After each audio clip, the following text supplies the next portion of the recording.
बुजुर्गान मोहतरम, अजीज़ान गिरामी,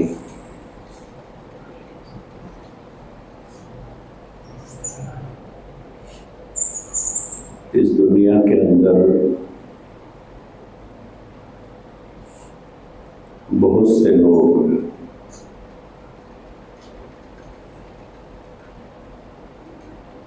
बहुत से अच्छे काम करते हैं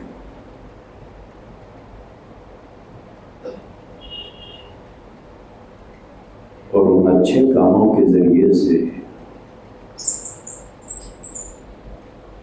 बहुत सा सवाब भी उनके हिस्से में आता है। वो अच्छे काम इबादत के ज़रिए भी,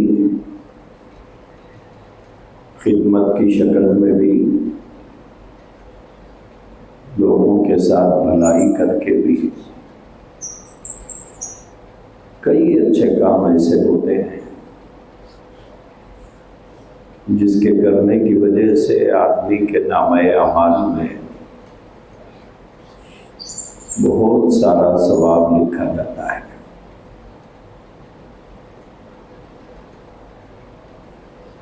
इसी तरह से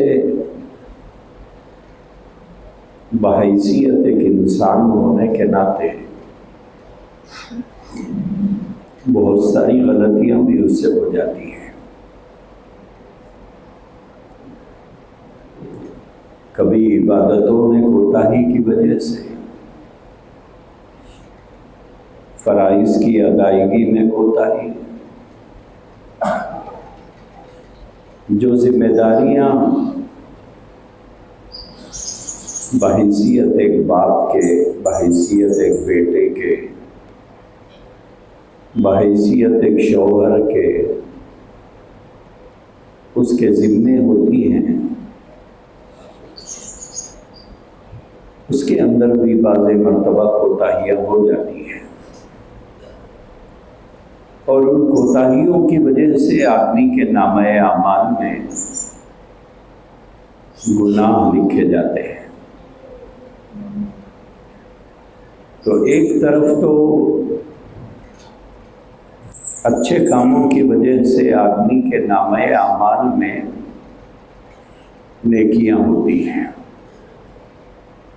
गलत और बुरे कामों की वजह से उसके नामे अमाल में गुनाह लिखे हुए होते हैं।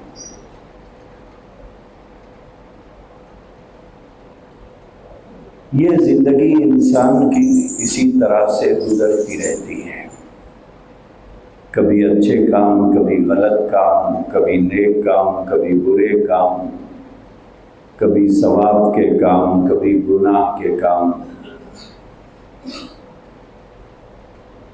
इसी के साथ साथ इंसान जिंदगी गुजारते रहता है। अल्लाह की जानिब से अगर तौफीक मिली तो आदमी अपनी तरफ से पेश आने वाली कोताहियों की माफ़ी भी चाह लेता है, इस्तग़फ़ार भी कर लेता है। बहुत खुशनसीब है वो आदमी जो रोज़ाना रात को तौबा करके सो जाए।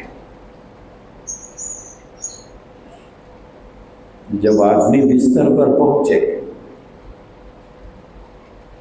तो उसे चाहिए कि वो अल्लाह से आज के दिन की कोताहियों की माफ़ी चाह के सो जाए।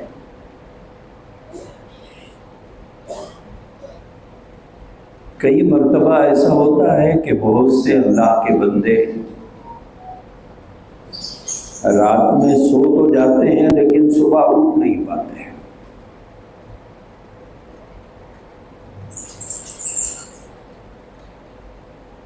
वो उनकी ज़िंदगी की आखिरी शाम होती है, वो उनकी ज़िंदगी की आखिरी रात होती है। इसीलिए हर आदमी को चाहिए कि रात में कुछ देर अपने बिस्तर पर बैठकर आज जो हमसे कमी कोताही हुई है उसकी अल्लाह तबारक व तआला से माफ़ी चाहकर सो जाए, क्योंकि ज़िंदगी की शाम कब होगी पता नहीं चलेगा। हम कब पैदा हुए हैं, बहुत से लोगों को वो दिन भी याद है, वो तारीख भी याद है, वो साल भी याद है। लोग बताते हैं कि मेरी पैदाइश की फला तारीख है, फला साल है और वो फला दिन था। ये तो हर आदमी बता सकता है, लेकिन हम में से कोई नहीं बता सकता है कि हमारी मौत की तारीख क्या है। तो बहरहाल ये दो चीज़ें हैं, अच्छे कामों की वजह से ढेर सारा सवाब हमारे नामे आमाल में रहेगा और गुनाहों की वजह से हमारे नामे आमाल में गुनाह भी लिखे जाएंगे। तो बहुत से लोग वो होते हैं जो अपने गुनाहों की बार बार माफ़ी चाहते रहते हैं, अल्लाह से आजिज़ी और इनकिसारी के साथ दुआ भी कर लेते हैं, अपने से होने वाली गलतियों पर माफ़ी भी चाह लेते हैं। ये दो तरह की चीज़ें हैं, एक नेकी है, एक गुनाह है। इन दोनों के बीच में एक तीसरी चीज़ है और यही चीज़ मुझे आपको समझाना है। एक तरफ नेकी है, एक तरफ गुनाह है। नेकी कर लिया तो सवाब तो मिल गया, गुनाह किया उसकी माफ़ी चाह ली। अल्लाह की ज़ात आली से हमें कभी उम्मीद रहती है कि परवरदिगार आलम हमें दरगुजर फरमा देंगे, लेकिन इन दोनों के बीच में एक तीसरी चीज होती है। अल्लाह तबारक व तआला ने इसको कुरान में जिक्र किया है। तीसरी चीज के नाम से तो नहीं जिक्र किया, लेकिन इंसानों के एक गुरोह का मिजाज बताया है और वो गुरोह था मुनाफिकीन का। रसूल अकरम सल्लल्लाहु तआला अलैहि वसल्लम की सबसे ज्यादा शिद्दत के साथ ढके छुपे मुखालिफत करने वाले गुरोह का नाम मुनाफिकीन है। बहुत नुकसान पहुंचाया इन्होंने इस्लाम को, बहुत तकलीफ पहुंचाई इन्होंने अल्लाह के रसूल सल्लल्लाहु अलैहि वसल्लम और हज़रात सहाबा। मुनाफिकीन दरअसल मोमिन नहीं थे, लेकिन अपने आप को मोमिन बताते थे। हकीकत में ये मुसलमान नहीं थे। वइज़ा लक़ुल्लज़ीना आमनू क़ालू आमन्ना, जब ईमान वालों से मिलते तो कहते कि हम तो मुसलमान हो गए।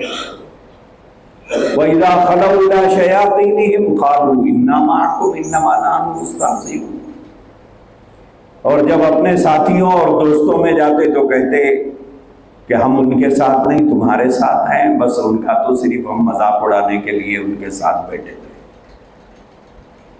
गोया उनका जाहिर कुछ और था और उनका बातिन कुछ और था। बहुत से लोग दिखते कुछ और हैं, होते कुछ और हैं। दिखते शरीफ हैं, रहते बदमाश हैं। दिखते दीनदार हैं, रहते बेदीन हैं। दिखाते हैं अपने आप को सच्चा, लेकिन होता है झूठा। अपने आप को दिखाता है ईमानदार लेकिन होता है बेईमान।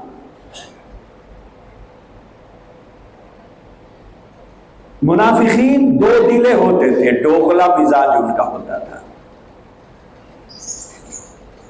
तो उनका मिजाज अल्लाह तबारक व तआला ने कुरान करीम में बयान किया है।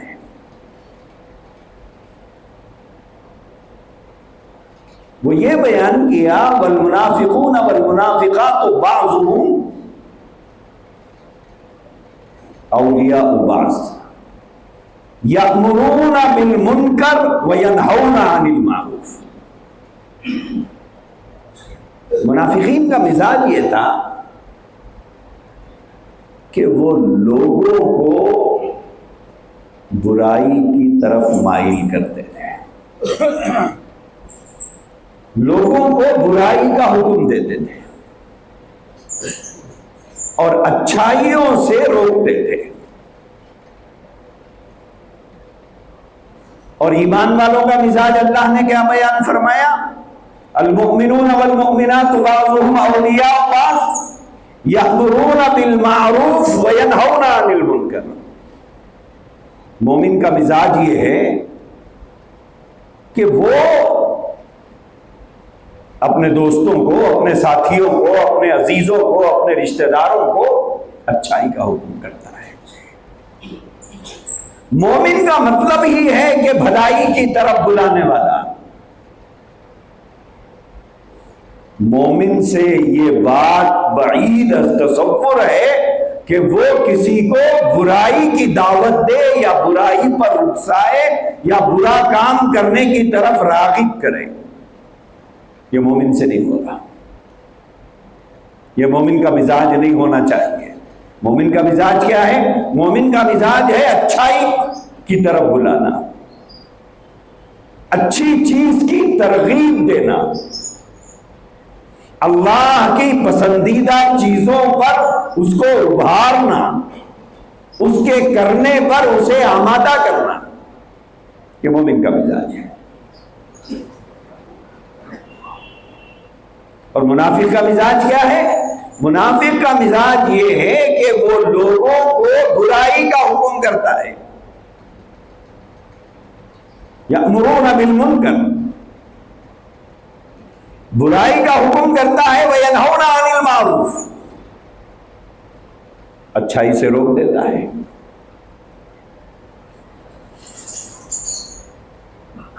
अब ये दो चीजों के बीच में, एक तरफ हमारी अपनी जात की नेकियां हैं, एक तरफ हमारी जात के खुसूर हैं। नेकियां तो नेकियां रह गई, खुसूर का हम लोगों ने अल्लाह के सामने जिक्र किया, शर्मिंदगी का इजहार किया और माफी चाह लिया। ये चैप्टर तो क्लोज हो गया। लेकिन जिन लोगों को हमने बुराई पर उभारा है, जिन लोगों को हमने गुनाह की दावत दी, हमारी वजह से किसी ने गुनाह किया है, हमारी वजह से वो गुनाह में मुलव्विस हुआ है, जरिया कौन है? खुदा ना खास्ता जरिया हम हैं। हमने उसको गुनाह में घसीटा, हमने उसे गुनाह पर उभारा, हमने उसे गुनाह की तरगीब दी।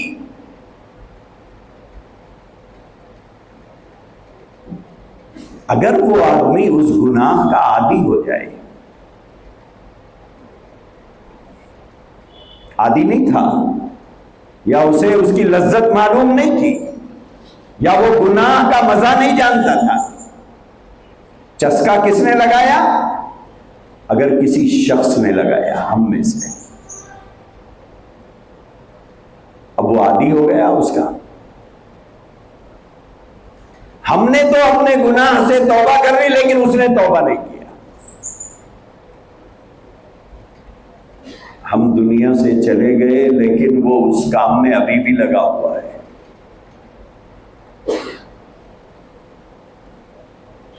इसका जिम्मेदार कौन होगा? इसका जिम्मेदार कौन है? सिर्फ करने वाला ही जिम्मेदार है या जिसने उसको इस काम पर लगाया वो भी जिम्मेदार है?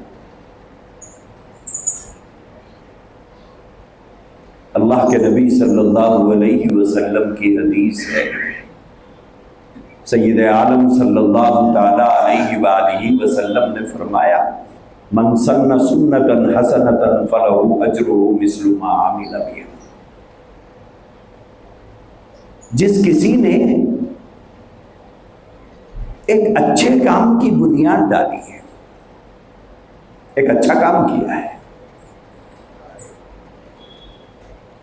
वो अच्छा काम उसके बाद भी जारी है। मस्जिद बना दिया, लोग नमाज पढ़ रहे हैं, हम मौजूद नहीं हैं, हम कब्रिस्तान में आराम कर रहे हैं, लेकिन हमारी बनाई हुई मस्जिद में लोग नमाज पढ़ रहे हैं। एक दरख्त हमने लगा दिया, उसके छांव में लोग बैठ रहे हैं। एक कुआं खुदवा दिया, हमारे बाग भी लोग उससे पानी पी रहे हैं।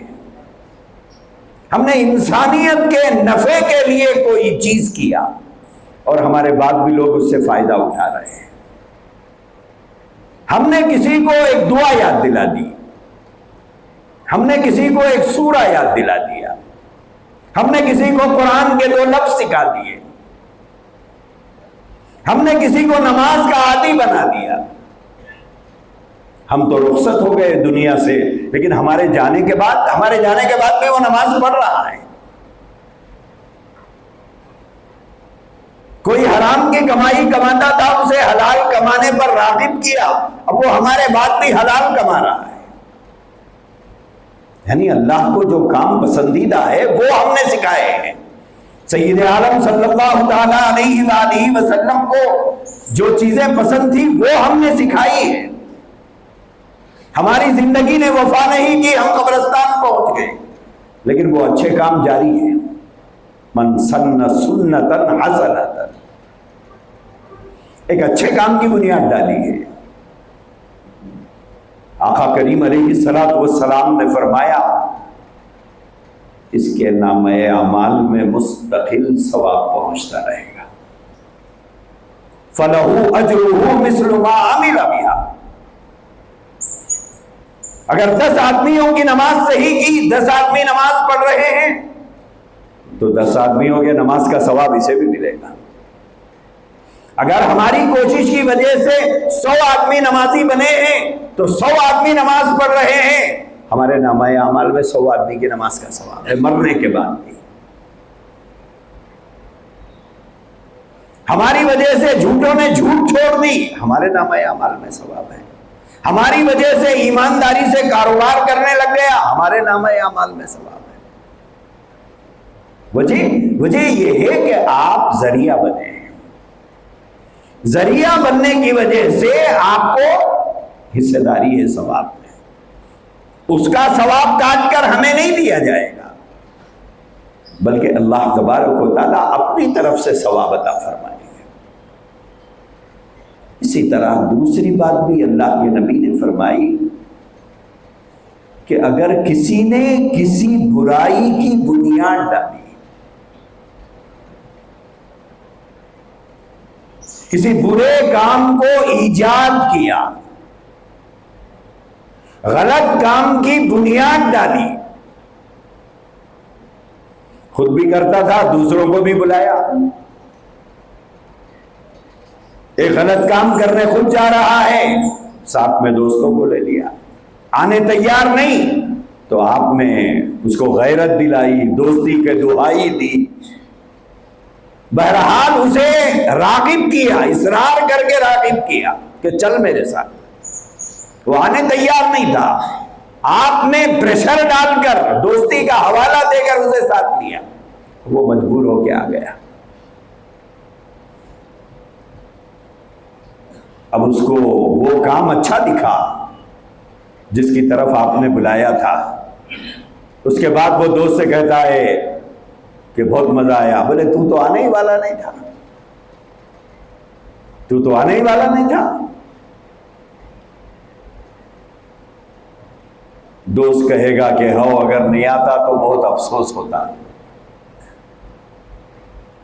चाहे वो कोई बुरा काम हो, कोई गलत काम हो। अब अल्लाह ने आपको तौफीक दे दी उस बुरे काम से, आपने तौबा की, लेकिन सामने वाले ने तौबा नहीं की। बोले बहुत मजा है इसके अंदर। और इसी दरमियान मौत आई, हम खबर में चले गए और हमारा दोस्त दोस्ती निभा रहा है और पाबंदी से वो काम कर रहा है। हमारे मरने के बाद भी पाबंदी से वो काम जारी है। बुनियाद कौन डाले? बुनियाद हमने डाली है। आदत किसने डाली? हमने डाली है। मजाक किसने चकाया? हमने चकाया है। तरगीब किसने दी? हमने तरगीब दी। अब मुफ्त में खबर में गुनाह पहुंच रहे हैं, मुफ्त में खबर में सजा भुगत रहा है, मुफ्त में नामे आमाल के अंदर गुनाह लिखे जा रहे हैं। क्यों? बुराई की बुनियाद डाल के आया है। चाहे वो बुराई की बुनियाद डालने वाला बाप हो, चाहे वो बुराई की बुनियाद डालने वाली मां हो, चाहे वो सगा भाई हो या बहन हो, कोई हो, किसी को किसी गलत काम का आदी बनाना और किसी को किसी गलत काम के करने में जरिया बनना अपनी आखिरत बर्बाद करने के मुताबिक है। अगर अल्लाह तबारक व तआला कल हमसे पूछ ले कि तूने तौबा की है, ठीक है, तुझे माफ कर दूंगा, लेकिन तूने इसको आदी बनाया, तूने इसको आदी बनाया, तूने उसको आदी बनाया, वो तो बगैर तौबा के मर गया है, उसने अपने गुनाह से तौबा भी नहीं की है, तुझे माफ कर दूंगा ठीक है, लेकिन इनका क्या है? जरिया तो तू है। दोस्तों, ऐसे बहुत से काम हमसे होते हैं, ऐसे बहुत से काम हम करते हैं। एक तरफ हमारी नेकियां हैं, एक तरफ हमारे गुनाह है, वो तो मैंने बता दिया, ये बीच की चीज है।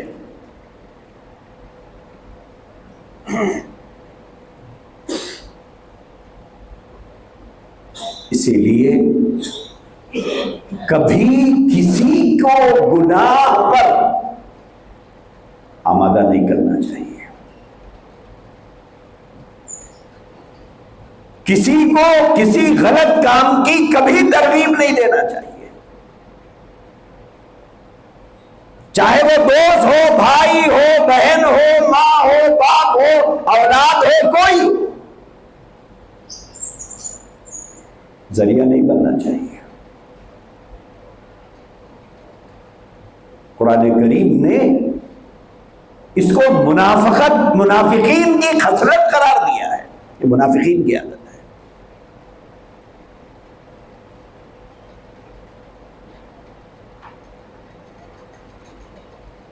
वो बुराई का हुक्म देते हैं, अच्छाई से मना करते हैं। और कुरान करीम में अल्लाह तबारक व तआला ने मुनाफिकीन की सजा मुशरिकीन से सख्त बताई है। मुशरिक को उतनी सख्त सजा नहीं मिलेगी जितनी मुनाफिक को मिलेगी। इन्नल मुनाफिकीन फी दरकिल अस्फली मिनन नार, जहन्नम की आग जहां से दहकाई जाती है, सबसे नीचे मुनाफिकीन रहेंगे, मुशरिकीन उसके ऊपर रहेंगे।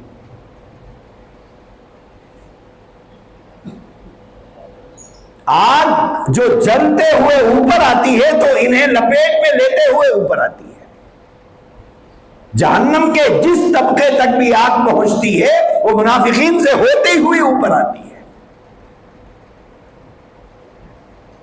इन्नल मुनाफिकीना फी दरकिल अस्फली मिनन नार। इसीलिए दोस्तों, हमारे अमाल ही हमारे लिए बड़े मसाइल हैं। हमारी गलतियां ही हमारी आखिरत बर्बाद करने के लिए काफी है। चे जाए कि आदमी दूसरे को बुराई पे लगाए,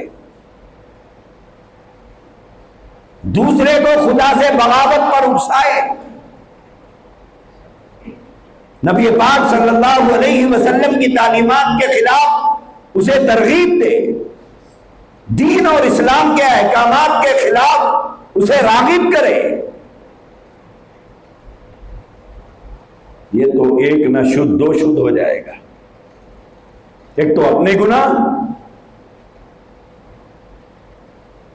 फिर दूसरे को गुनाहों पर लगाने की सजा। इसीलिए कभी जिंदगी में किसी को गुनाह पर आमादा मत करो, जरिया मत बनो। शादी ब्याह के मौके पर, अक्सर खुशियों के मौके पर हम मुफ्त में गुनाह कमाते हैं, जाकर मुफ्त में गुनाह कमाते हैं। ऐसी चीजें जो वहां पर नहीं है या घर वाले नहीं रखना चाहते हैं, हम इसरार करते हैं कि रखो, अगर तुमसे नहीं हो सक रहा तो बोलो मैं पैसे देता हूं, हाँ मैं दूंगा पैसे। हाथ तंग है तो बोलो बाद में दे देना मेरे को। या मेरा भतीजा है मैं रखूंगा, मेरा भांजा है मैं रखूंगा, मेरा छोटा भाई है मैं रखूंगा, मैं बहन भाई हूं मैं रखूंगा। क्या रखेंगे जनाब? बोले बाजा रखो, ऑर्केस्ट्रा रखो। ये जितने भी चीज हैं जिसमें हम जाके घर वालों को उकसा रहे हैं, रखो। अब उसकी गैरत को ललकारते हैं, बोले पैसे नहीं है मैं देगा, मेरे पास है। हातिमताई बनने जाते हैं। जब घर के सामने कोई फकीर आया, माजूर आया, मजबूर आया, बीमार आया, लंगड़ा आया, लूला आया, अंधा आया, बहरा आया, जब हातिमताई नहीं बनता, जब फकीर बनता है, कहता माफ कर दो मेरे को।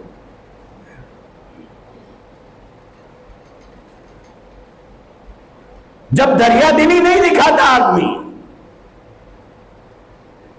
दिन में 100 फकीरों से तो माफी हम लोग चाह लेते हैं, बोले माफ करना माफ करना माफ करना माफ करना। अब जब खुदा के अहकामात के खिलाफ किसी को उकसाना है तो कारून की दौलत बाहर आने तैयार है। अरे नहीं है तो बोलो जी।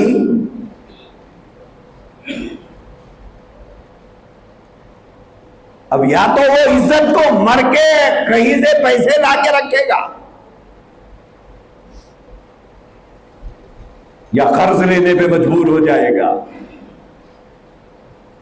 चलो साहब, जो इस शादी में बाजा नहीं था, चाचा की जबरदस्ती की वजह से बाजा रखा गया, मामू की जबरदस्ती की वजह से रखा गया, बहन भाई साहब की खुशी के लिए रखा गया। हाँ, बहन भाई साहब की अलग अलग फरमाइशें रहती हैं। दामाद है घर के, फरमाइश करे हैं, रखना पड़ता है। अब जितने लोग वो बाजा सुनेंगे, जितने लोग नाचेंगे, जितने लोग धम मचाएंगे, जितने लोग तमाशा करेंगे, और उस गली में जितने लोगों को इस बाजे से तकलीफ होगी, सारा गुनाह इसके सर पे डाला जाएगा। तू है असल बुनियाद, जड़ तू है। क्यों? ये सारे गुनाह का जरिया बना है तू। ये गुनाह वजूद में आने का सबब तू है। खाया ना पिया, गुनाह कमा लिया। इसलिए दोस्तों, कभी गुनाह का जरिया नहीं बनना चाहिए। कभी गुनाह का जरिया ना बने। क्यों?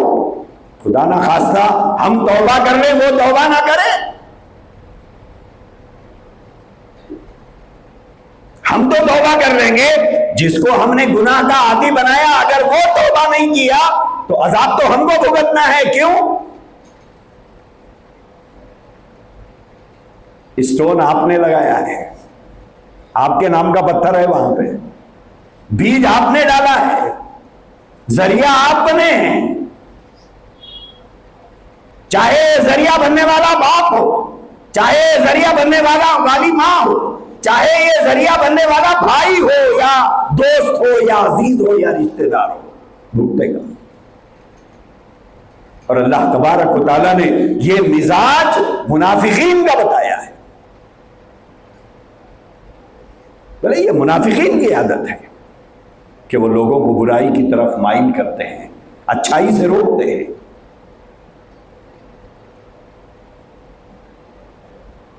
अच्छाई का रास्ता रोकते हैं और बुराई की तरफ माइल करते हैं लोगों को। और मुनाफिक को मैंने बताया, मुनाफिक को मुशरिक से ज्यादा सख्त सजा होगी। इसलिए दोस्तों, हमारी जिंदगी में होने वाली कोताहियां ही बहुत है, हमारी जिंदगी की गफलतें ही बहुत है। चे जाए कि हम दूसरों को अल्लाह के अहकामात के खिलाफ खड़ा करें, दीन और इस्लाम की तालीमात के खिलाफ खड़ा करें, नबी रहमत सल्लल्लाहु अलैहि वसल्लम की सुन्नतों के खिलाफ खड़ा करें। इसलिए हमेशा अपने दामन को इससे बचाना चाहिए, इससे बचाना है। और अल्लाह के नबी ने फरमाया, आयतुल मुनाफिक सलास, मुनाफिक होने की 3 अलामतें हैं। इज़ा हद्दसा कज़िबा, बात करे तो झूठ बोले।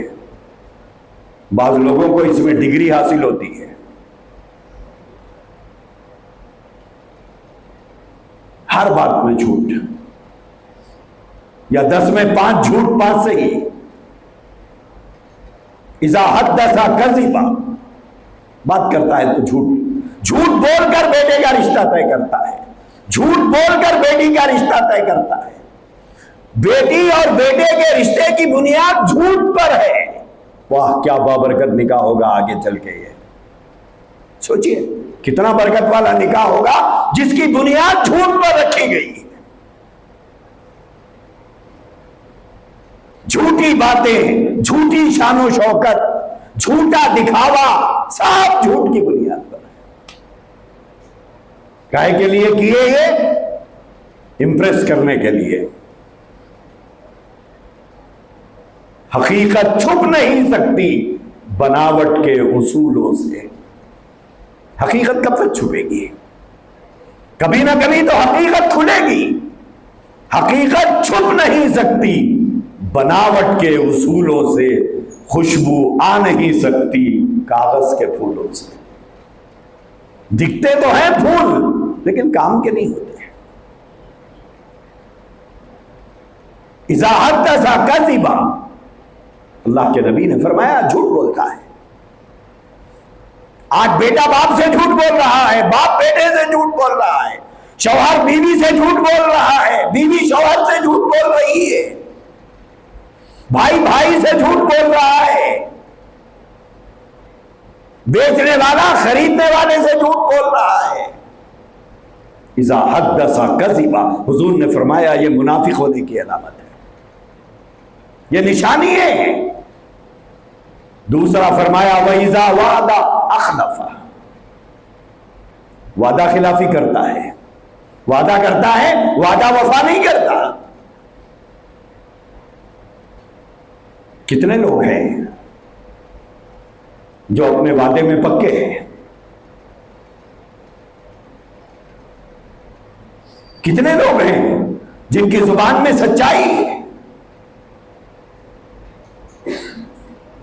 कई दुकानें छोटी छोटी अपने भाइयों ने पेट पालने के लिए, औलाद का हलक बिगाने के लिए मोहल्ले में छोटी छोटी दुकानें लगा दी। मोहल्ले के शरीफ लोगों ने उधार ले लेके उस दुकान को लूट लिया,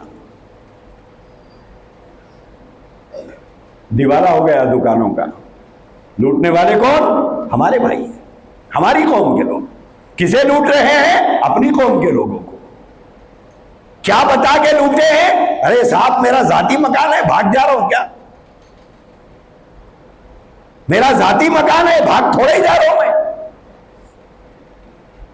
उसके बाद रास्ता भी बदल दिया, दुकान भी बदल दी।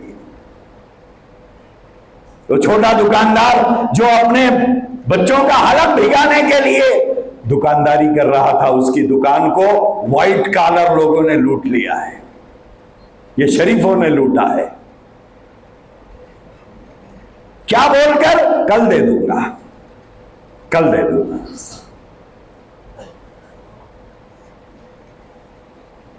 वैज़ा वादा अखलफा, वादा खिलाफी करता है। और अल्लाह के नबी ने फरमाया अल करीम इज़ा वादा वफा,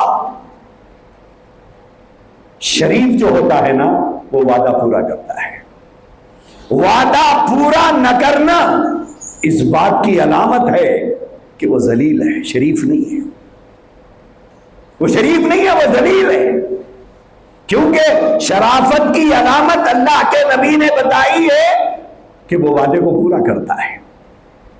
अगर वादा पूरा नहीं करता है, चाहे वो कितने बड़े मंजिला बिल्डिंग में रहता हो, कितनी बड़ी कार में फिरता हो, कितने अच्छे कपड़े पहनता हो, कितनी लंबी लंबी फेंकता हो, मगर वो जलील है, शरीफ नहीं है, वो बदमाश आदमी है। जो अपनी चटखारेदार जुबान से, लच्छेदार बातों से दुकानदार को सिर्फ इंप्रेस करता है, लोगों को इंप्रेस करता है, लेकिन शरीफ नहीं है वो। क्यों? इसलिए कि उसके अंदर वादा वफा करने का मिजाज नहीं है। तीसरी बात अल्लाह के नबी ने फरमाई वइज़ा तुमिना खाना, अमानत में खयानत करता है। बाप ने अमानत के तौर पर बेटे के पास जमीन के पेपरात रखवाए, बड़े बेटा समझकर घर के पेपरात दे दिए। अब बाप का इंतकाल हो गया, बड़ा भाई नीयत बदल दिया, छोटे भाइयों का हक दबा लिया, बहनों का हक दबा लिया, अमानतदार समझकर रखा था, दुनिया देख के बेईमान हो गया। बाप का तो इंतकाल हो गया, अब छोटे भाई समझ रहे हैं कि भाईजान तकसीम करेंगे। भाईजान कहां तकसीम करेंगे? भाईजान की नीयत तो बाप के जनाजे पे ही खराब हो गई थी। भाइयों का हक मार लिया, बहनों का हक मार लिया, अमानत में खयानत किया। अल्लाह के नबी ने फरमाया मुनाफिक है। चौथी बात एक दूसरी हदीस में है, अल्लाह के नबी ने फरमाया वइज़ा खासमा फजरा, वइज़ा खासमा फजरा, जब झगड़ा हो तो गाली बके। जब झगड़ा हो, आदमी की शराफत अगर देखना हो तो वो कितना शरीफ और बाअखलाक है, वो तो झगड़ा हो तो पता चलेगा। ऐसे ऐसे शरीफ लोग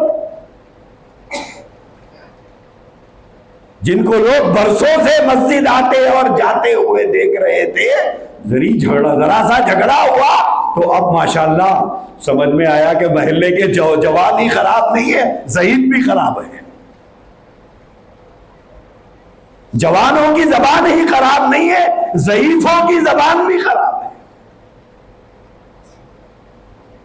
मेरे दोस्तों, ये वबाल है जो हम कमा रहे हैं। अल्लाह तबारक व तआला से दुआ फरमाइए खुदाबंद कुद्दूस हमें सिरात मुस्तकीम पर चलाए और सिरात मुस्तकीम पर जिंदगी गुजारने की तौफीक अता फरमाए। व आखिर दावाना अल्हम्दुलिल्लाह।